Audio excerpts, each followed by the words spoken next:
Jadi nyata yang ada di diri kita ini nyata dia. Nah, berhenti kita, dan saya harus katakan haram hukumnya, bukan haram kalau itu bicara fikih, syirik hukumnya, kalau sampai hari ini kita masih kita yang ada.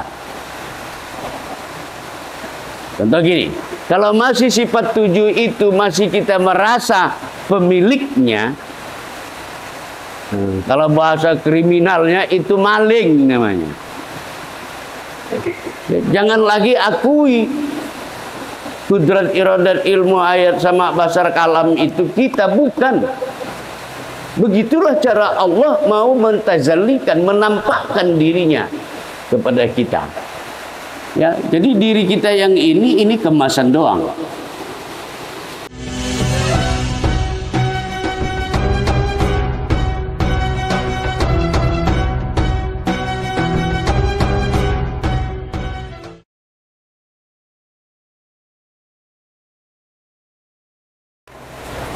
Untuk berjumpa Allah itu kita tidak ada lagi alasan kalau tidak menyatu.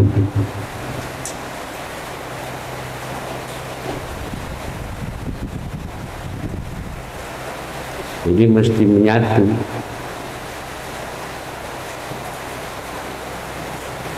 Kalau kita masih merasa kita hidup, Allah juga hidup,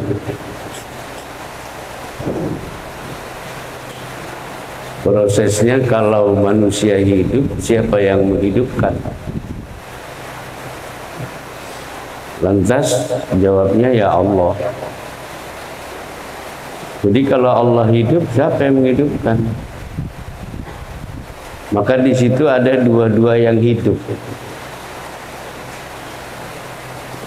Ini adalah bisa kita jadikan teori. Kalau kita mau betul-betul menyatu dengan Allah itu, tidak boleh ada dua yang hidup. Dalam bahasa yang lain, saya katakan, kita mesti total mati dulu.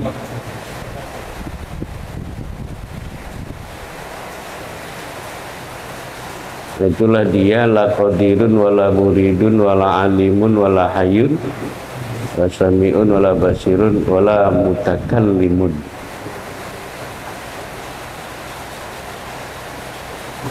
Jadi ikan dia tidak bisa asin karena dia merasa dia hidup. Jadi tidak boleh ada dua yang hidup. Mati dia dulu baru bisa asin. Nah, kira-kira begitu.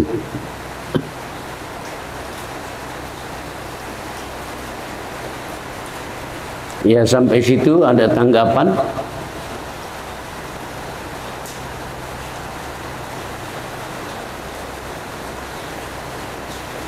Ya, ini kayaknya karena pengaruh hujan itu dingin. Pengaruh memang.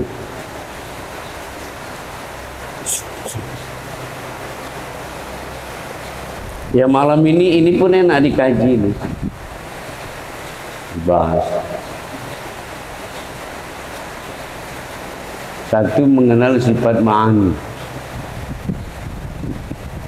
Sifat ma'ani itu pecahan dari sifat 20. Wujud idam bako mukhalafatu lil hawadisi qiyamu binafsihi wadaniyat kudrat iradat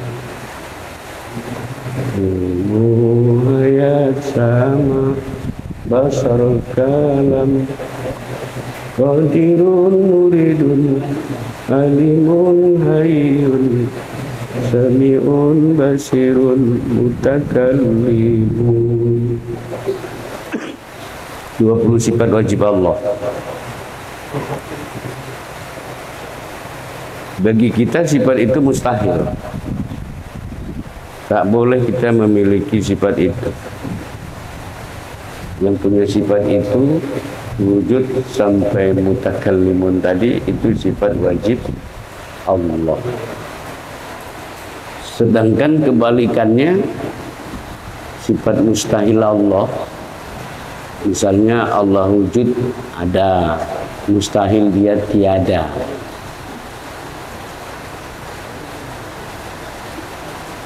Ya kan? Jadi Allah ada, sifat mustahil Allah itulah sifat kita. Itu sifat kita. Sifat mustahil itu sifat mustahil bagi Allah, itu sifat wajib bagi kita.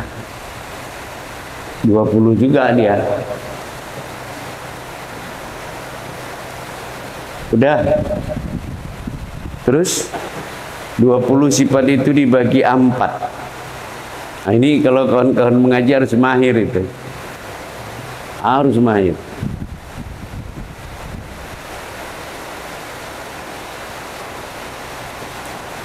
Dibagi 4, pertama nafsiyah. Nafsiyah itu dari 20 itu diambilnya 1, wujud. Berarti sisanya 19. Wajib Allah itu wujud, ada.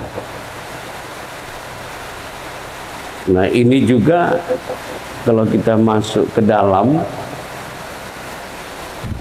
jadi Allah itu wajib wujud, harus nyata. Kalau dia tak nyata berarti tak wujud. Nah itu pegang dulu. Kemudian dibagi 2 tadi nafsiyah, yang kedua namanya salbiyah. Diambilnya dari 20 itu 5. Kidam, bako, mukhalafatul hawadis, qiyamu binafsihi, wahdaniyat. Nah, kalau nafsiyah tadi dirinya,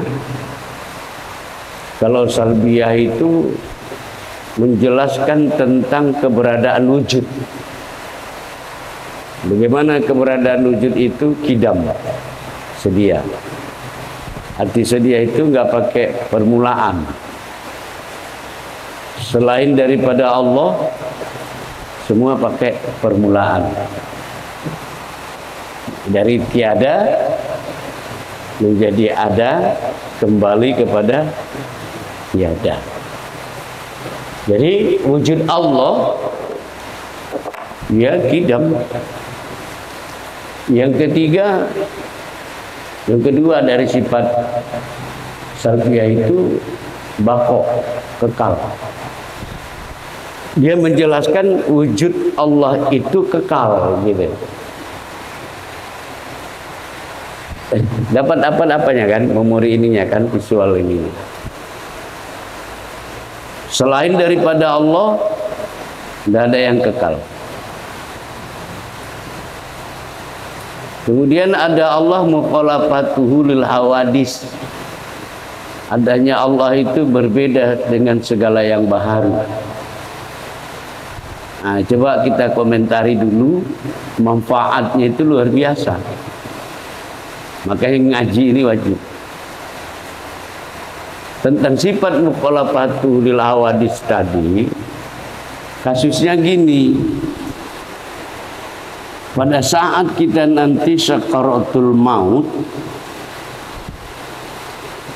itu kan yang namanya setan iblis itu, para madi, karena sesuai dengan janjinya dia akan menyesatkan umat Muhammad, maka pada sakratul maut itu dia bisa datang, dia merubah dirinya. Ya bisa saja kita anak menghadapi itu, nampak kita kayak orang tua kita yang datang. Itu bisa. Dan pada akhirnya, klimaksnya itu, dia akan mengatakan dirinya adalah Tuhan. Akulah Allah yang kau cari itu. Waktu sakratul maut. Nah jadi kalau kita sudah mengaji, sudah dapat paham, dalam bentuk apapun, kalau ada sesuatu yang mengaku-ngaku Tuhan, mengaku-ngaku Allah, kaji itu yang menjawab. Mukhalafatuhu lil, tidak ada mirip seperti apapun. Ya, termasuk kita misalnya bangun jam 3, jam 4 pagi, nunggu subuh kita berzikir. Waktu berzikir itu ada gambaran kayak bayang-bayang melintas di apa kita, atau dia masuk dan dia mengatakan akulah Tuhan itu, ngaku-ngaku dia. Bisa juga itu lewat mimpi. Maka dengan satu sifat Allah, mukhalafatuhu lil hawadis, itu mampu membatalkan itu. Ya, tapi bagi orang yang tak ada ini, itulah kadang-kadang timbul masalah begini. Aku tadi malam berzikir, kata dia gitu. Ya, kenapa? Ada orang pakaian putih mendatangi aku. Nah ini. Sementara kita merasa kita ini orang suci. Ini kan masalah rasa ini. Datang kayak gitu, ini itu segala macam. Dia tafsirkan itu jelmaan. Maka itu dia bilang malaikat, mungkin nabi. Ya, bagi kita di koma dulu lah gitu. Ya kan? Nah, jadi itu datang mengaku-ngaku dia sebagai Allah, sebagai Tuhan, ditolak itu. Yang nolaknya siapa? Iktikad, keyakinan kita yang mengaji ini. Ilmunya udah dapat, ilmu itulah yang nyelamatin kita. Kalau enggak ya udahlah. Karena finalnya kita ini baik buruknya pada saat menghadapi sakaratul maut. Lakin mau takut. Maka disuruh Rasulullah talkinkanlah orang yang mau meninggal. Artinya diingatkan dia sama Allah. Kalau kita lihatnya pula yang sakit itu, mohon maaf, tanda-tanda kematian itu orang sakit, Faisal, lihat nanti di bawah pusatnya ini. Tapi melihatnya sopan lah gitu. Ini dia ini gaya air yang menggelegak. Bluk gitu. Itu paling lama setengah jam. Dia mau pulang gitu. Ya, ini ilmu ini. Ya, seperti itu. Dua pusat itu. Goyang dia gitu. Itu nggak lama ya. Nggak usah malah baca Yasin 41 lagi. Ngerepotin tuh. Nah disitulah kita nengok tanda-tanda begitu. Kalau bisa itu jangan ditinggal lah. Kalau itu mungkin orang tua kita, kumpul lah kita adik-beradik begitu. Tapi jangan juga mengganggu. Kayak waktu kita mentalkinkan itu, nggak usah palas kalimat panjangnya. La ilaha illallah, kupingnya. Ya, kita kan bisa ngukur. Kira-kira kuatnya suara kita itu pada orang itu. Jangan pakai mic pula ya. Walaupun dia peka, ajarin saja. Sudah. Nah ini perlu kita tahu ketika kita ajarin, dia respon. Ya, kalau panjang begitu kan agak payah itu. Maka cukup dengan lafaz tauhid. Allah. Ikuti nafasnya. Allah. Allah. Nah disinilah kita, kawan-kawan. Kalau bahasa saya bahagia. Bahagianya apa? Karena kita sudah tahu turun naiknya nafas itu berzikir. Kita ajari dia, sesuaikan nafas naik, nafas turun. Itu kalau ibarat dalam waktu kita SD dulu, waktu belajar lagi di Indonesia Raya, berapa ketok gitu. Kan ada itu ya. Jadi kita ajarin dia. Allah. Dan kita yang mengajari itu sedapat mungkin Pak orang mengaji juga sebaiknya. Karena ketika dia melafazkan itu, dia bermakrifat. Dia bermakrifat menyampaikannya. Jangan orang syariat. Dan ada adabnya. Kalau misalnya itu orang tua kita, kalau ada abangnya, ya, itu jauh lebih baik yang mentalkinkannya. Tidak boleh anaknya. Bicara adab. Maksudnya apa itu? Mana pula anak yang ngajar-ngajari ayah? Kan kurang dari adab. Tapi kalau tidak ada masalahnya di situ, mungkin adik ayahnya sholat pun tidak, kira-kira begitu misalnya. Sementara anaknya kita lihat orang alim. Nah, yang seperti itu ada sebab untuk anaknya. Tapi kalau tidak, janganlah gitu. Iya kan? Sepintar-pintar apapun kita, tak usah pala di berumah bertetangga sama makcik, pakcik. Iya kan? Panggil orang, duduk sini biar dengar ceramah aku.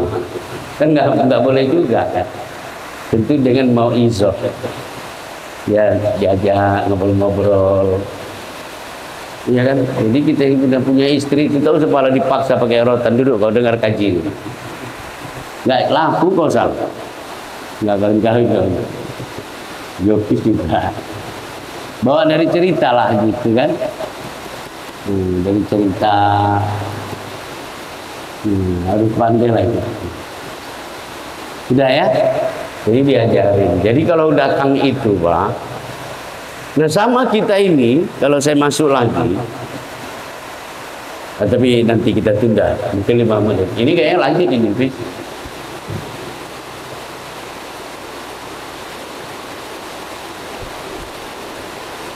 Jadi nafsiyah 1 tadi ya, wujud. Salbiah 5. Salbiah itu definisinya, kalau versi saya, supaya mudah memahami, dia sifat yang menjelaskan keberadaan sifat nafsiyah. Menjelaskan itu dia. Kalau Allah itu kidam, Allah itu baqo, Allah itu mukhalafatul hawadis, Allah itu qiyamu binafsi, berdiri sendiri. Ya kan? Yang kelima wahdaniyat. Ya, 5 sifat ini, salbiyah ini menjelaskan sifat nafsiyah tadi. Jadi kalau begitu, inilah ilmu yang menunjukkan kalau kita ini tidak bisa ketemu dengan zat. Ini dalil. Coba, Allah tadi wujud ada. Bagaimana adanya? Kidam. Kidam itu kan sedia, nggak pakai mula-mula dan tak berakhir. Baqo, kekal. Mukhalafatul hawadis, berdiri sendiri, berbeda yang baru. Qiyamu binafsi, berdiri sendiri. Wahdaniyat esa. Adakah selain Allah yang seperti itu? Misalnya gini, supaya kita paham, aku kasih contoh. Kita bukalah persyaratan melalui majelis kita ini untuk seluruh Medan. Karena ada orang Binjai, ikutlah ke Binjai. Pakai spanduk besar-besar. Kami atas nama Majelis Pengajian Pondok Tauhid, ya kan, menerima calon-calon Tuhan. Nah gitu. calon Allah gitu. Dengan persyaratan satu, hidam. Yang kedua, bako. Tiga, mukhalafatul hawadis. Empat, qiyamu binafsi. Yang kelima, wahdaniyat. Kami akan menggajinya 1 bulan 1 M. Kalau sikit lagi 1 triliun. Kira-kira ada yang mendaftar? Mendaftar banyak lah. Cuma ada yang lulus ini. Kalau berdasarkan persyaratan itu. Tidak mungkin. Tidak ada itu. Nah, sudah. Jadi nafsiyah salbiyah itu intinya adalah bicara tentang zat. Masuk kita yang ketiga, ma'ani. Ma'ani itu maknanya, kalau itu tadi sifat, zat, ma'ani ini menjelaskan sifat yang berdiri pada zat. Itu depan di sini. Sifat yang berdiri pada zat. Bagaimana keterangannya? Sifat itu adalah kudrat, iradat, ilmu, ayat, sama, basar, kalam. Dia berdirilah dia pada sifat nafsiyah dan sifat salbiyah. Nah, disinilah sumber mengatakan bahwa kita nggak bisa ketemu dengan zat Allah, tapi kita bisa bertemu dengan sifat Allah. Dan sifat itu adalah kenyataan daripada zat itu. Maka ketika kita bertemu dengan sifat, maka itu sudah sama dengan bertemu dengan zat. Dapat paham gitu? Ya kan? Ini kalau yang binjai bilang paham, itu ngaji aja kerjanya. Kalau nggak lain paham itu. Baru masuk yang keempat. Ma'an itu maknawiyah. Arti maknawiyah itu berlazim-laziman. Ada bagi hamba, ada bagi Allah. Ya, dia juga 7. Qadirun pakai ya dia. Muridun, alimun, hayyun, sami'un, basyirun, mutakallimun. Maksudnya begini, antara ma'ani dan maknawiyah itu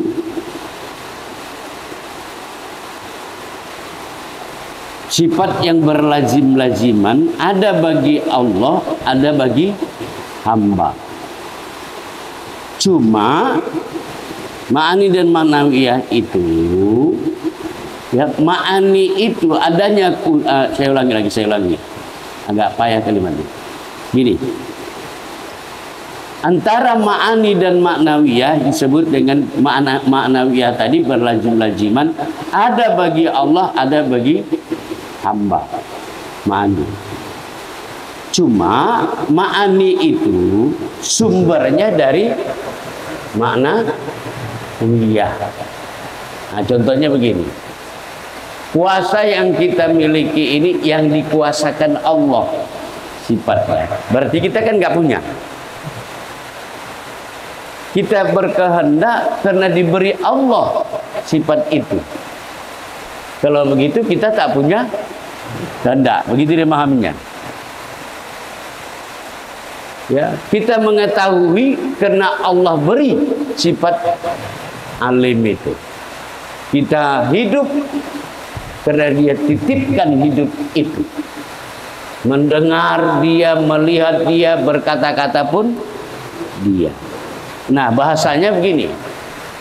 Begitulah cara Allah untuk memperkenalkan dirinya. Ya, sehingga nyata betullah Allah Ta'ala itu berada pada diri kita ini.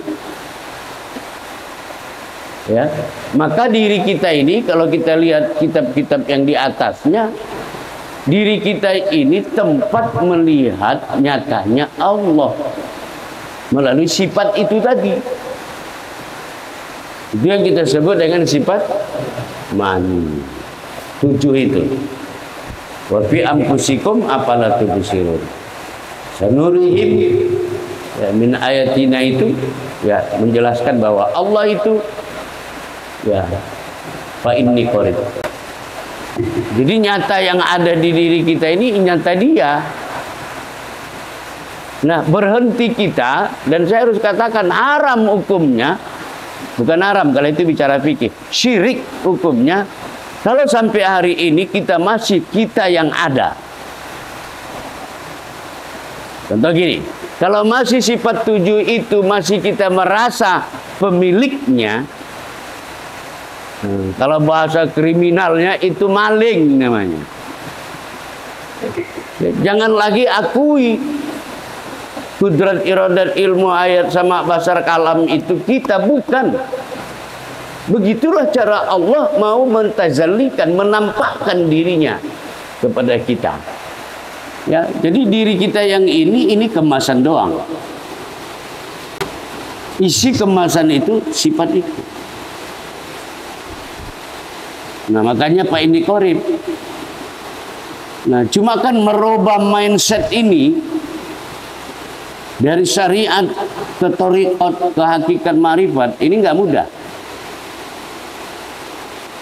Nah, jadi kalau kesadaran kita ini masih merasa kita, wow.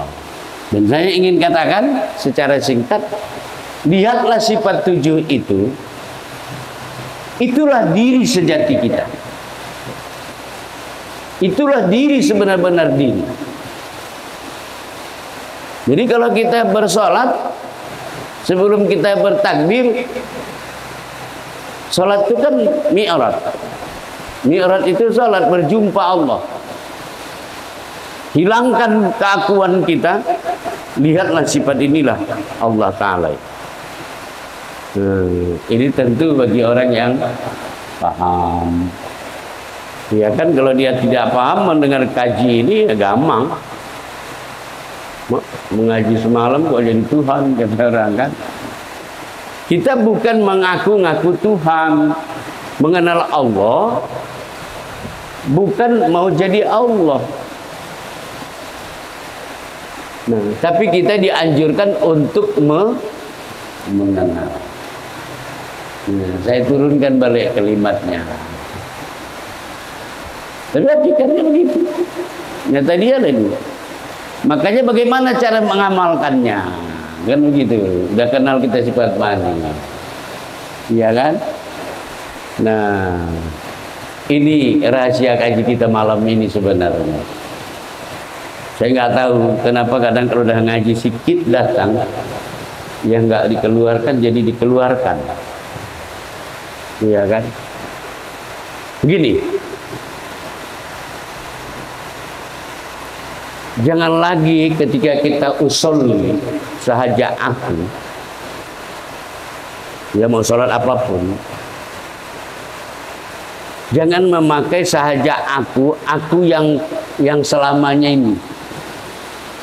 Dari balik kita sampai umur udah 72 tahun misalnya, masih dia juga yang dilihatnya, yang ini.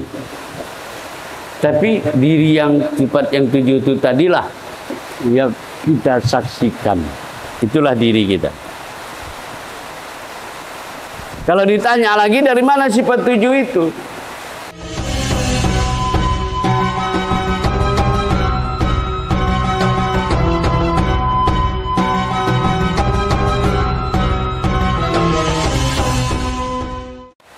Itu dari ruh yang ditiupkan Allah ke diri kita.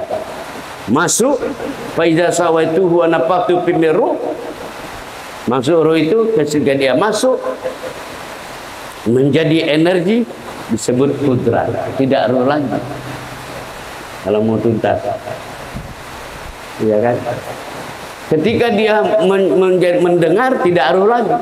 Sama. Ketika dia melihat nggak mata lagi, basar. Ketika dia berkata-kata, kalam. Nah, sumbernya dari situ. Ya, kalau dikaitkan dengan sifat ma'ani itu. Nah, jadi Sifat itu berasal dari ruh. Ruh itu siapa? Yas'alunaka 'anil ruh qul min amri rabbi la utitu minal ilmi illa qalila.